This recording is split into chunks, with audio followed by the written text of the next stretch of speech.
ऐसे अच्छे बुरे फल के कर्मों से बच जाएगा, संन्यास योग युक्ति से मुक्त हो पाएगा। मुझे गीता के दूसरे अध्याय का भी एक प्रेरक और सर्वविदित श्लोक है। कर्मण्येव अधिकारस्ते मा फलेषु कदाचन मा कर्म फल हेतुर्भूमा ते असक्तो कर्मणि। अर्थात जीवन की जो यात्रा है बिना कर्मों के चल ही नहीं सकती। तेरे शरीर की यात्रा बिना कर्म बने नहीं। तो ये तो ठीक है कि नहीं रह सकता कोई क्षण भी कर्म के बिना। जीवों से करवाते हैं स्वभाव गुण कर्म ये। तो तहे जिंदगी हम कर्म करते हैं, अच्छे बुरे मिश्रित कर्म, और उनका फल भी हमें भोगने के लिए पुनः अगला जन्म लेना ही पड़ता है। इसलिए भगवान ने कहा कि जन्म कर्म निवारणम। अगर यदि तू चाहता है कि पुनरपि जन्मम पुनरपि मरणम पुनरपि जननी जठरे शयनम, बार बार मुझे इस दुख रूप सारहीन संसार में ना आना पड़े, तो भगवान हमें कितनी सुंदर युक्ति बता रहे हैं कि यदि जीव दुखी हो गया है वास्तव में इस आने जाने सुख दुख को भोगने में, तो भगवान हमें बहुत अच्छी और कल्याणकारी युक्ति इस श्लोक में हमें बताने जा रहे हैं। क्या कहते हैं कि तू मिश्रित कर्म करता है, कुछ अच्छे और कुछ बुरे, और इसके लिए तुझे आना पड़ता है। तो बौर न होवे आवन जावन। इसके लिए भगवान कहते हैं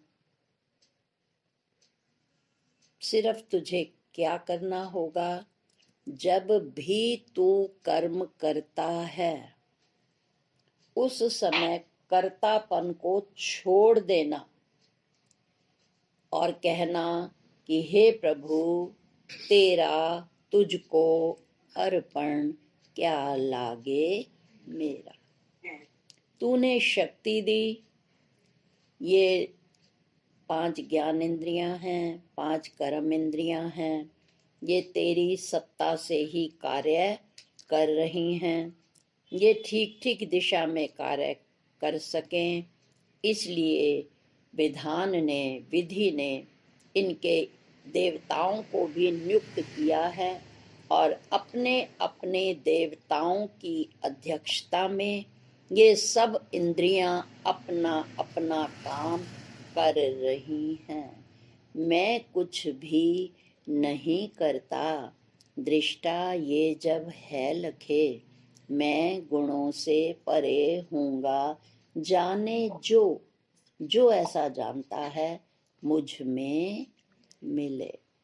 तो कहते हैं कि वो फिर संसार में जाकर नहीं आएगा दुख सुख भोगने, वो मेरा ही रूप हो जाएगा। परंतु करना यही है कि कार्य करते समय ध्यान रखना है, प्रभु की शरण लेनी है कि जो भी मैं काम कर रहा हूँ, हे प्रभु तेरी ही शक्ति से कर रहा हूँ। यदि तू मुझे शक्ति ना दे तो मैं इस कर्म को करने में समर्थ नहीं हो सकता। और जब कर्म कर ले तब भी भगवान को समर्पित करे कि प्रभु तूने जैसा बुद्धि में हो अवतरित करते स्वयं प्रकाश। जैसा प्रेरक अवतार के रूप में तू मेरे अंतःकरण में प्रेरित हुआ और मेरी बुद्धि को तूने जैसी प्रेरणा दी वैसा ये कार्य हो गया। मैं कुछ भी नहीं करता, दृष्टा ये जब है लखे, मैं गुणों से परे हूँगा। जाने जो जो ऐसा जानता है वो मुझे ही प्राप्त होता है। तो फल की इच्छा ना करे, फलंगा मत बने, बल्कि कर्तव्य जान करके उस कर्म को प्रभु की अध्यक्षता को स्वीकार करते हुए अंजाम दे। बस तुझे ऐसा ही करना है। अब किस प्रकार करेगा उसका भी उदाहरण दे रहे हैं कि क्या कर, सन्यासी बन जा। सन्यास का अर्थ कपड़े बदलना, घर को छोड़ना नहीं है। स्वामी अखंडानंद जी ने कहा सन्यास का अर्थ है न्यास। न्यास मैंने होता है धरोहर। जैसे ये जो बड़ी बड़ी संस्थाएं होती हैं उनके लिए लिखा जाता है धरोहर, यानी जैसे किसी संस्था का नाम था ईश्वरीय विद्या परिन्यास। परिन्यास का अर्थ होता है ये हमारा नहीं है, ये संस्था हमारी नहीं है, ये किसी की धरोहर है।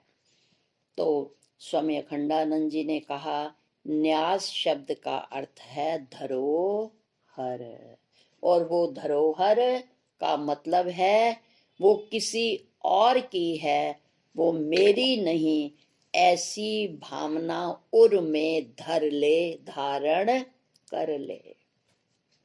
ये मेरा नहीं है, ये जो भी कर रहा हूं किसी और का है, मैं तो बस करने वाला हूं, एक निमित्त मात्र हूं, पर ये मेरी धरोहर नहीं है। यानी त्याग पूर्वक काम करे। तो जो हम सोचते हैं कि सन्यासी के कपड़े पहन लेंगे, सैफरन कलर के कपड़े पहनेंगे और घर छोड़ देंगे, फिर तप करेंगे, त्याग करेंगे, उसी का नाम सन्यासी है। पर पूज्य जी अक्सर ये पंक्तियां कहा करते थे, वन में भी हैं दोष भरे, जो मन में फल आसक्ति है, घर भी है शत वन समान, जो मन से राग निवृत्ति है। अगर वस्त्र बदलकर एक घर छोड़कर व्यक्ति कोई और मठ बना लेता है, वहां रहता है, कपड़ों का रंग तो बदल लेता है, पर चित्त में उसके त्याग वृत्ति नहीं है, पूर्व संस्कारों के कारण अभी भी उसके चित्त में संग्रह वृत्ति है, तो ये कुछ करने से वो सन्यासी नहीं कहा जाएगा। और यदि कोई व्यक्ति घर में रहता है, उसके चित्त में पता है कि जो ये वस्तु पदार्थ परिस्थितियां हैं ये सब बदलने वाली हैं, और वो किसी भी वस्तु पदार्थ का चित्त में संग्रह ना करके प्रयोग तो करता है, उपयोग तो करता है, पर उपभोग नहीं करता, तो वो और चित्त में उसके किसी तरह का राग या आसक्ति नहीं है, त्याग वृत्ति से वो जीवन व्यतीत कर रहा है, तो ऐसा व्यक्ति ग्रस्त में रहते हुए भी सन्यासी है। इसी बात को हमारे गुरु नानक देव जी ने कहा, ग्रस्त में जो रहे उदास, कह नानक मैं ताका दास।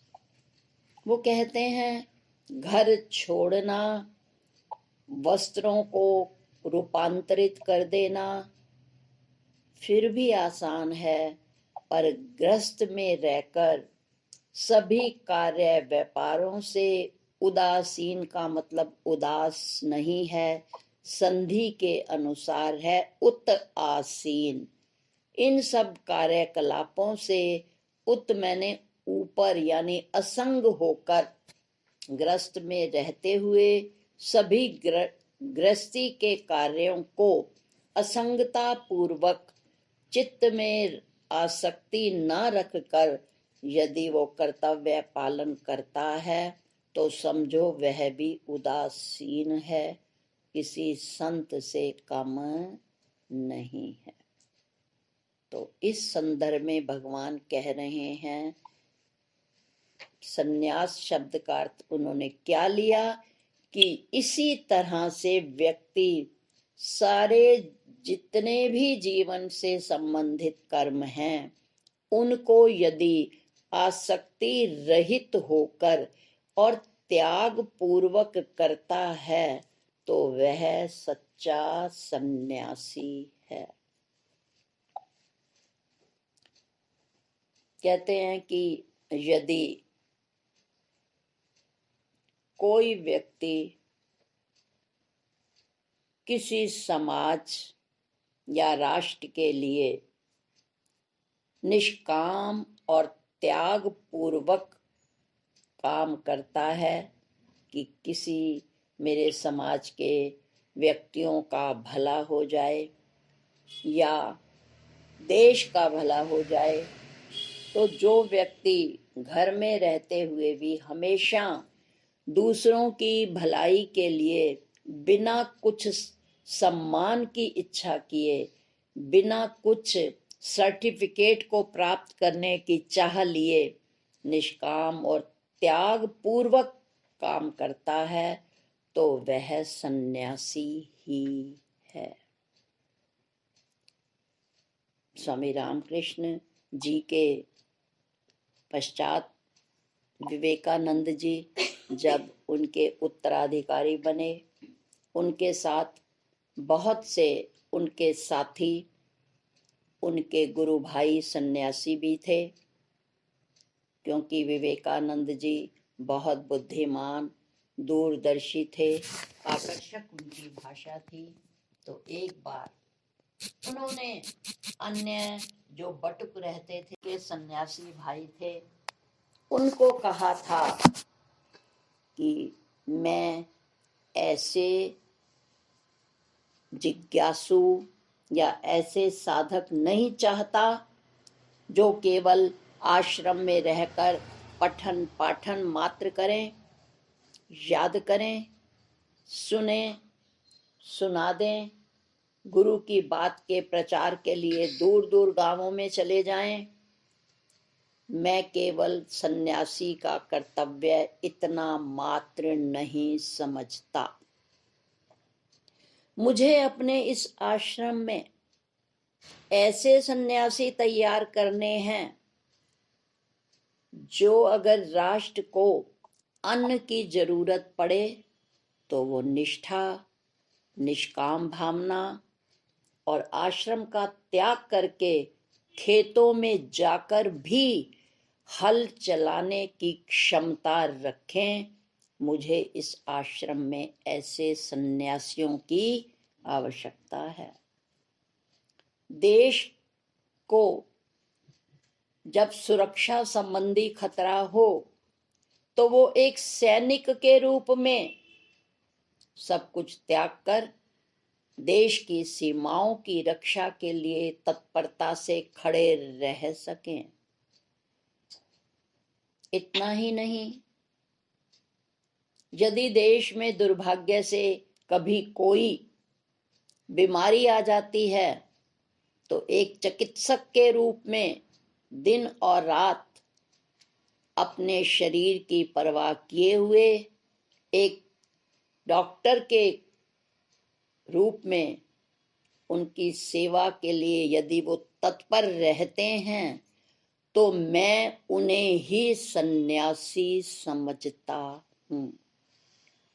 ये है सन्यास की परिभाषा। अब इसे कर्म के साथ जोड़ना है। तो भगवान भी यही कहते हैं कि कर्म के लिए मना नहीं है, क्योंकि जीवन की यात्रा संभव ही नहीं है बिना काम किए हुए। परंतु यदि एक सन्यासी की जो गुण हैं, उन गुणों को कर्म करते समय इनके साथ जोड़ लिया जाए, यानी त्याग पूर्वक कर्म करें। मैं नहीं कर रहा, कर्ता ब्रह्म, क्रिया ब्रह्म, ब्रह्म अग्नि हवि ब्रह्म है, ब्रह्म ही कर्म है जिसका, उसका फल ब्रह्म। जब इस भावना से जो मानव काम करेगा, तो उसे कर्म फल भुगतने के लिए पुनः इस संसार में नहीं आना पड़ेगा, क्योंकि जब उसे कार्य करते समय भी, क्रिया करते समय, उसके फल के समय एक ब्रह्माकार जब उसकी वृत्ति बनी रहेगी, तो ब्रह्मविद ब्रह्मैव भवति। जिसकी वृत्ति हमेशा ब्रह्ममयी होती है, वो ब्रह्म ही होता है। तभी कहा गया ना, दृष्टि ब्रह्ममयी कृत्वा पश्येत आत्मवत जगत। क्योंकि ब्रह्म दृष्टि उत्कर्ष, सबसे श्रेष्ठ है ब्रह्म दृष्टि। जब ब्रह्म दृष्टि होगी तो भ्रम दृष्टि नहीं होगी, और जब चित्त में भ्रम होगा तो उसे जन्म मरण के लिए भ्रमण करना ही पड़ेगा, उसे जन्म मरण के चक्कर लगाने ही होंगे। इसलिए भगवान कह रहे हैं, संन्यास वृत्ति से अर्थात निष्काम और त्यागमयी वृत्ति से कर्म करे और कर्म के फल को मुझे समर्पित कर दे। दूसरा शब्द आया है योग। योग की क्या परिभाषा है? योग है कर्मसु कौशलम। ये योग की परिभाषा है। योग का सामान्य अर्थ है, युज धातु से बना है, जिसका अर्थ है जुड़ना।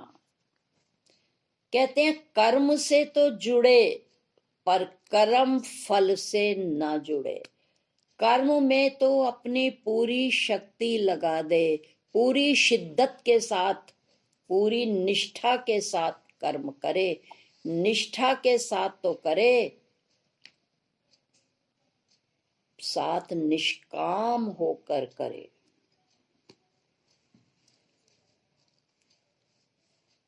कर्म में जुड़ जाए पर कर्म फल में नहीं। तभी भगवान ने कहा कि कर्म में तेरा अधिकार है, कर्म फल में नहीं। कर्म का अधिकारी तू, कदापि फल का नहीं। तो वो कहते हैं योग्य है कर्मसु कौशलम।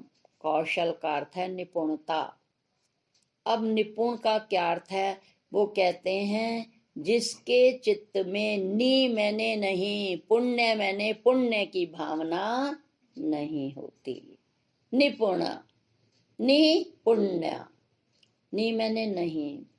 चित्त में जब पुण्य और पाप की कामना नहीं होती और जब इस भावना से, इस कामना से रहित होकर जब काम किया जाता है तो उसे ही कर्म कौशल्य कहा जाता है, यानी कर्म की कुशलता। वो कर्म में निपुण हो गया है। जो किसी काम से जुड़ जाए हम अच्छी तरह, तभी तो काम सफलतापूर्वक होगा। बच्चे से भी हम कहते हैं मन लगाकर काम कर, मन तेरा कहीं और होता है, काम तू कहीं कर रहा है, ध्यान से काम कर। यानी धी मैंने बुद्धि को, आने मैंने ले आओ, चारों तरफ से बुद्धि को समेट कर अपने एक लक्ष्य में टिके रहने का नाम है ध्यान। यण संधि है, उसके अनुसार इसके दो शब्द टूटेंगे, धी जमा आन्य। संस्कृत में आन्य कहते हैं ले आने को, ले आओ, और धी कहते हैं बुद्धि को। बुद्धि को चारों तरफ से समेट कर अपने लक्ष्य में स्थिर करने का नाम ही है ध्यान। तो कहते हैं कि योग का अर्थ है कर्म फल का ध्यान ना रहे, मुझे कर्म किस तरह से करना है कि इस कार्य में मुझे सफलता मिल जाए, ये है कर्म की कुशलता, यानी जुड़ जाना। जब हम किसी भी काम से जुड़ जाएंगे, स्वाभाविक है हमें उसमें सफलता मिलेगी ही। तो अब हम जुड़ सकें, इसके लिए बहुत से स्तर हैं, स्टेप हैं। स्टेप बाय स्टेप जब हम आगे बढ़ते चले जाएंगे तो अंत में हमारा उससे योग हो ही जाएगा। आइए विचार करते हैं कौन कौन से वो स्टेप हैं जिस पर चलकर, जिनका अनुकरण करके हम योग युक्त हो सकते हैं। सबसे पहला महत्वपूर्ण स्टेप है ही, जिसको कोई नकार नहीं सकता, गुरु बिन भव निधि तरहि न कोई, चाहे शंकर विरंचि सम होई। कि गुरु बिन ज्ञान कहाँ से पाऊं। तो पहला स्टेप है, यदि ईश्वर से जुड़ना चाहते हो और जन्म मरण से छुटकारा मिल जाए, जिनको ऐसी जिज्ञासा है उनके लिए ही ये स्टेप हैं कि सबसे पहले गुरु का सहयोग ले। सहनो अवतु सहनो भुनक्तु सह वीर्यम करवा वही। कि हम गुरु और शिष्य साथ साथ चलें। बिना गुरु के सहयोग के हम प्रॉपर वे में काम कर ही नहीं सकते। तो सबसे पहला स्टेप उन्होंने बताया, गुरु का सहयोग लें। एक बाहर भी जब हम किसी नए स्थान को देखने जाते हैं, तब वहाँ गाइड होते हैं और उन गाइड के अंडर में ही हम वो नया भवन या किला या जो भी एक्सवाइड जगह है, हम प्रॉपर वे में उस स्थान को देख भी पाते हैं और उसका ज्ञान भी कर पाते हैं। और ये तो अंतस की यात्रा है। इस अंदर की यात्रा के लिए भी हमें गुरु को साथ मार्गदर्शक के रूप में लेना ही पड़ेगा। दूसरा है उद्योग। उद्योग मैंने पुरुषार्थ। वे जैसा बतलाते हैं वैसे ही लोग भी चलें। जो गुरु ने बताया उसके लिए पुरुषार्थ करें। Do and die, don't say why. करूंगा या मर जाऊंगा। ये जन्म तेरे लेखे माधो। इतने जन्म मर गए ना, एक जन्म स्वलक्ष्य सिद्धि के लिए भी लगा लेना। इतने जन्म कर्म फल को भुगतने में लगाए, सुख दुख सहे, तो क्यों ना एक जन्म स्वमुक्ति के लिए ही लगा ले। इतना पुरुषार्थ स्व के लिए भी कर लें।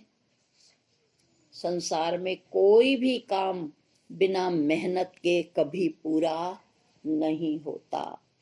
उद्यमेन ही सिद्ध्यन्ति कार्याणि न मनोरथै, न ही सुप्तस्य सिंहस्य प्रविशन्ति मुखे मृगा। परिश्रम से काम पूरे होते हैं, केवल इच्छा करने से नहीं।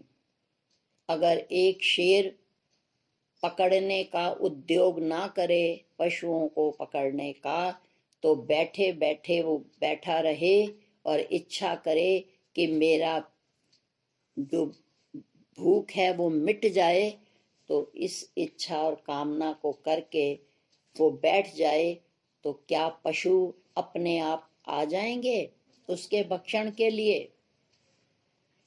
तो उसे बुभुक्षा शांत करने के लिए पुरुषार्थ तो करना ही होगा।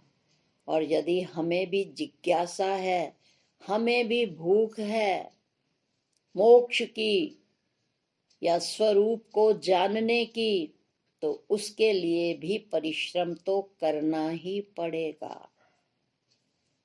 अब हम कहते हैं समय ही नहीं है।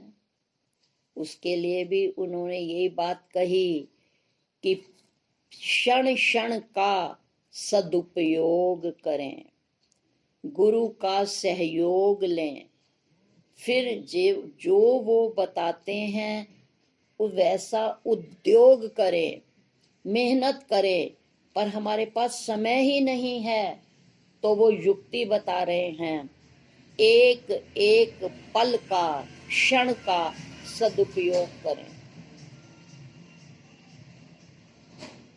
गृहस्थी के काम भी अनावश्यक कामों को फैलाए रहें, सबकी इच्छाओं की अलग अलग पूर्ति के लिए रसोई को फैलाए रहें। शुरू से ऐसी आदतें डाली जा रही हैं, इसकी पसंद का ये बनेगा, इसकी पसंद का ये बनेगा, तो उसके लिए क्या समय मिल पाएगा?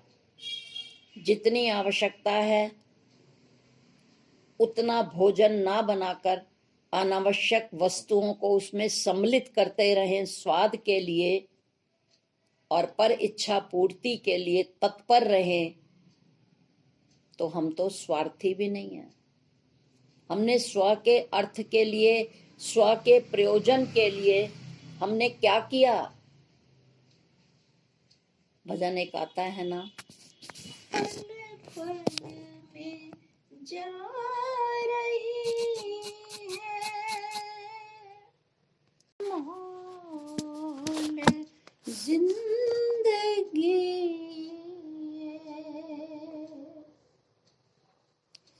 यम द्वार पर खड़ा है, तू होशियार कब है, क्यों भूलता है ये नर जीवन में सार कब है। तो जीवन का सार खाने पीने घूमने सोने में नहीं है, जीवन का सार है स्व को जानना।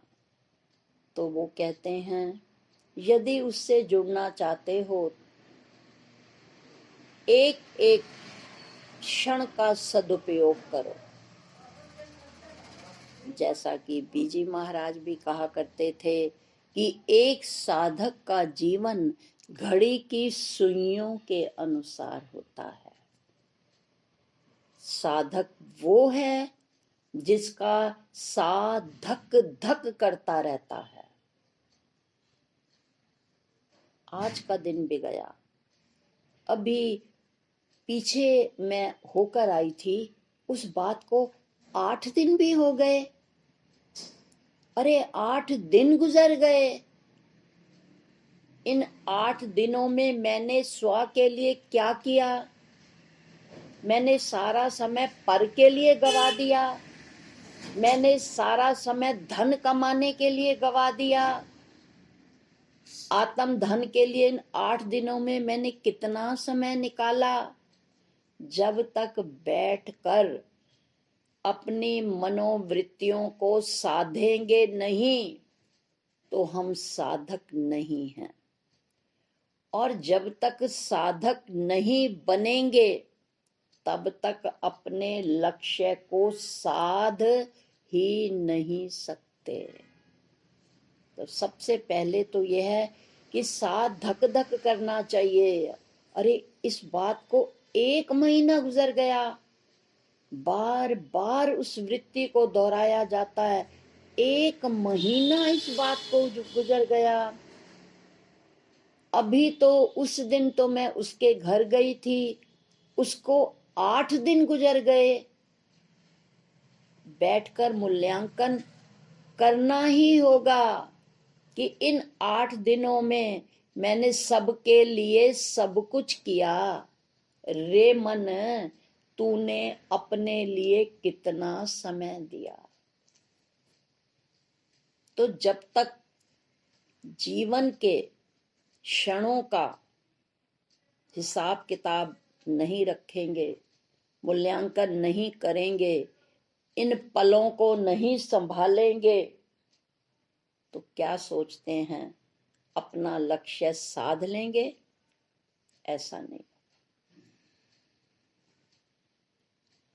साधक गुरु द्वारा बताए रास्ते पर आगे बढ़ता है, बहता है, अपनी जिंदगी को उस लक्ष्य की तरफ बहा कर ले जाता है, बहाने नहीं बनाता।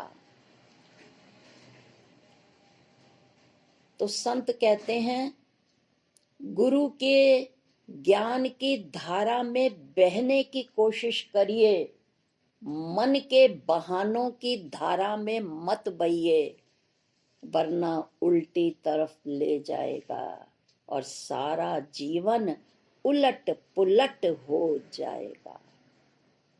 तो तीसरा उन्होंने बताया कि एक एक क्षण का सदुपयोग करें।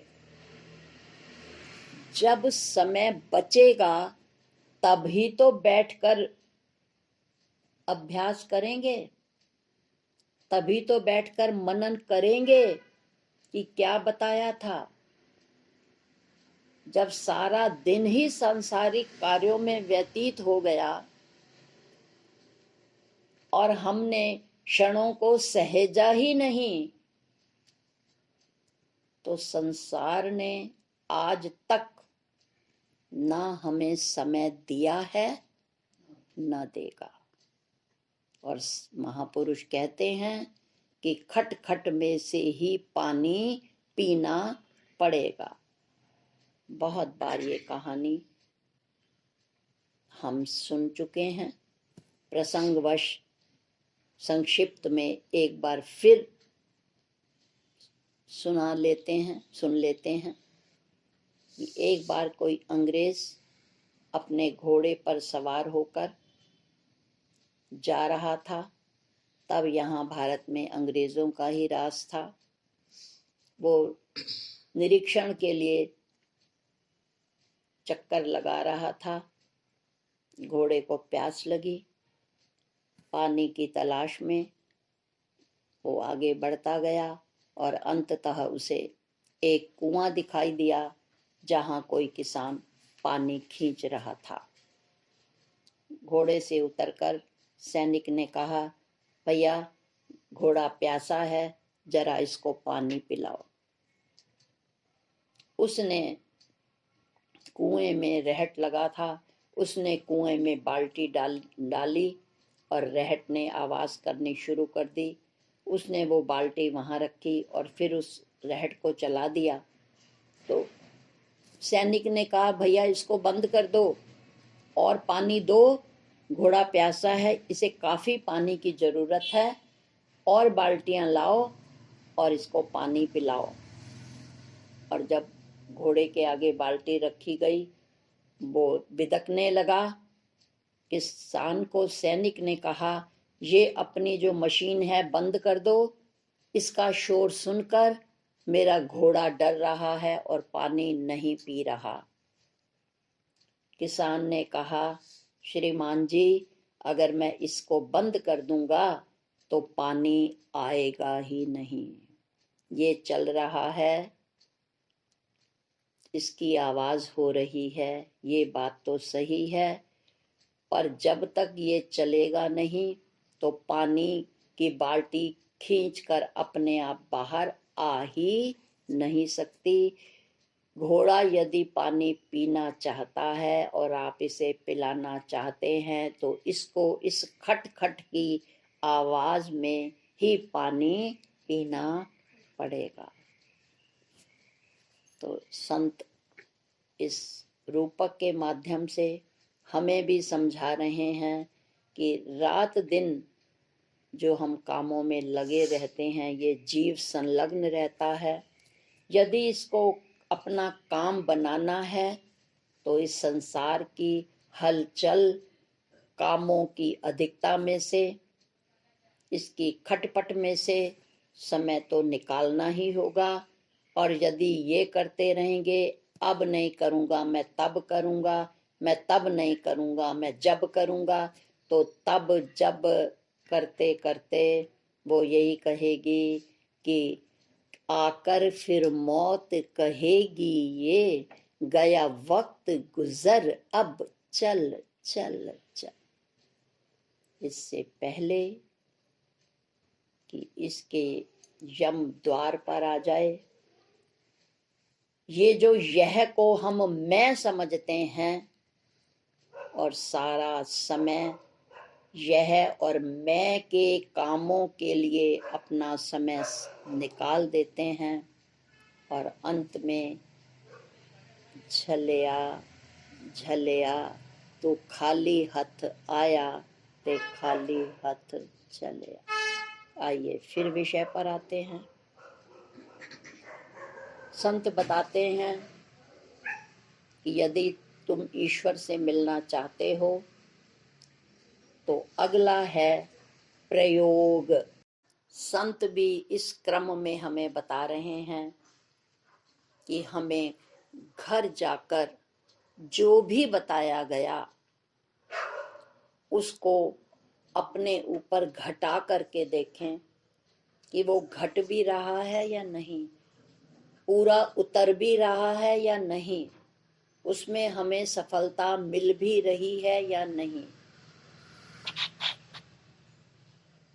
और फिर उन्होंने कहा कि अंत में इसका क्या परिणाम होगा।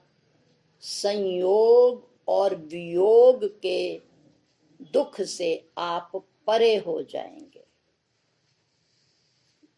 जब आप और हम प्रैक्टिकल करेंगे, जो भी बताया गया है इस संसार की असारता के बारे में, अनात्म और आत्म के, जड़ और चेतन के बारे में, असत रूप और सतरूप,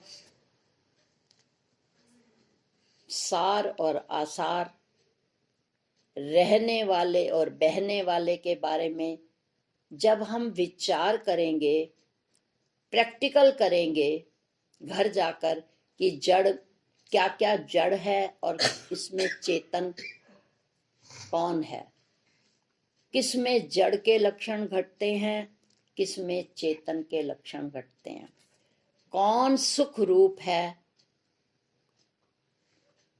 कौन दुख रूप है,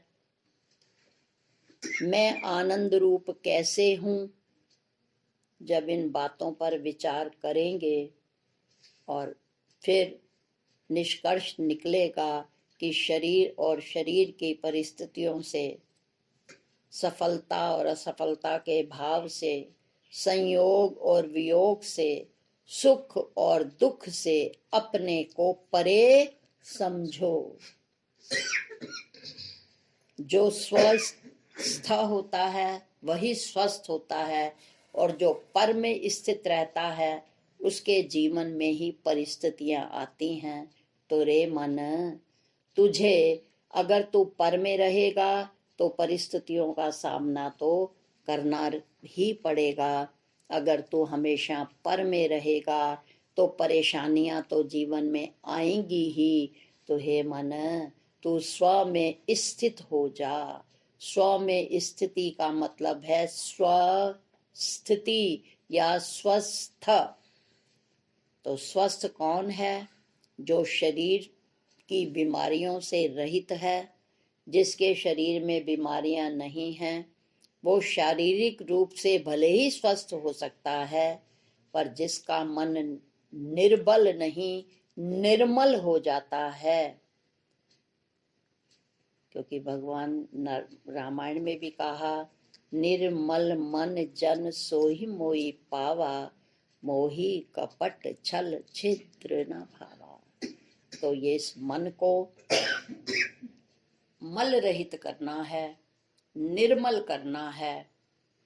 उसके लिए गुरु का सहयोग, फिर उद्योग, क्षण क्षण का सदुपयोग, फिर जो कुछ सुना है उसका प्रयोग जब करेंगे तो क्या निष्कर्ष होगा कि हम संयोग और वियोग दोनों परिस्थितियों से ऊपर हो जाएंगे, कि ये दोनों ही बदलने वाले हैं, पर इनमें एक मैं ही हूं जो कभी बदलता नहीं।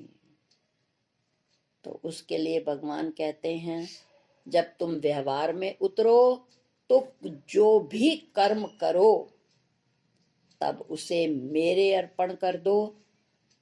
एक सन्यासी की तरह त्याग पूर्वक जीवन व्यतीत करो और सदा अपना चित्त ईश्वर से जोड़े रखो। हर समय कर्म और कर्म फल से मत जुड़ो। संसार से, संसार वालों से अपना मुंह मोड़ो। कर्तव्य की तो पूर्ति करो, पर असंग रह करके करो। जब इस तरह से तुम एक कर्म फल की इच्छा रहित निष्काम जीवन जियोगे, त्याग पूर्वक सन्यासी की तरह जीवन में रहोगे और अपनी चित्त वृत्ति को मेरे में जोड़े रखोगे, तो फिर क्या होगा? इन बातों से युक्त होने वाला योगी क्या करेगा? मुक्त हो पाएगा मुझे। तो फल और फल, कर्म फल और कर्म फल की आशा से रहित होकर सन्यासी की तरह हमेशा अपने चित्त को ईश्वर में जोड़कर त्याग पूर्वक जब हम जीवन व्यतीत करेंगे, इन गुणों से जब हम युक्त होंगे, तो भगवान कहते हैं वो ही मुझे प्राप्त होगा और सदा सदा से आने जाने और दुखों से वो मुक्त हो जाएगा। इस 28वें श्लोक के माध्यम से भगवान हमें यही बताने की कोशिश कर रहे हैं।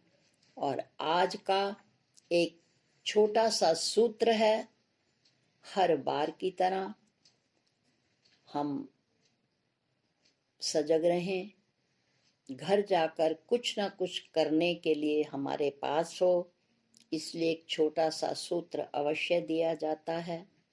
तो आज का सूत्र है, काम करते समय सावधान, कर्म करते समय सावधान। यही सावधानी रखनी है जो अभी बताई है।